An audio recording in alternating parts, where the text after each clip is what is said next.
ધાંગધ્રામાં મુસ્લિમ સમાજ દ્વારા રમજાન ઈદ ઉલ ફિત્રની નમાઝ અદા કરવામાં આવી હતી। ઈદગાહ ગ્રાઉન્ડ ખાતે આનંદ અને હર્ષોલ્લાસ સાથે ઈદ ઉજવવામાં આવી હતી।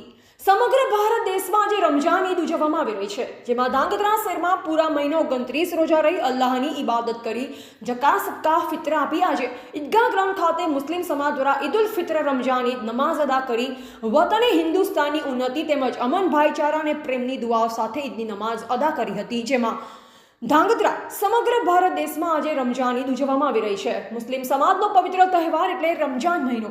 આખા વર્ષમાં મુસ્લિમ સમાજનો પવિત્ર મહિનો એટલે રમજાન મહિનો મુસ્લિમ સમાજ દ્વારા મહિનાની ઇબાદતનો મહિનો માને છે। આ રમજાન મહિનામાં મુસ્લિમ સમાજ દ્વારા અલ્લાહની ઇબાદત કરવામાં આવે છે। આ મહિનામાં મુસ્લિમ સમાજના લોકો 29 દિવસના રોજા રાખી રાત્રે તવાહવી પઢી અને જકા સદકા ફિત્ર આપી અલ્લાહની ઇબાદત કરતા હોય છે। રમજાન મહિનાના 29 રોજા બાદ આજે સમગ્ર દેશમાં ઈદ મનાવવામાં આવે છે, ત્યારે સુરેન્દ્રનગર જિલ્લાના ધાંગધ્રા ઈદગાહ ગ્રાઉન્ડ ખાતે સમગ્ર શહેર તથા આજુબાજુ વિસ્તારના 5000 થી વધુ લોકો હળીમળી ઈદની નમાઝ અદા કરી।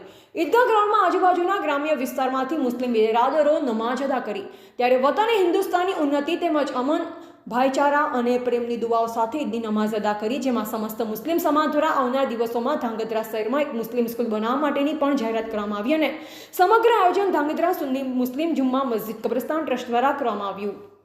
રિપોર્ટર દીવાન મયોદીન, ધાંગધ્રા।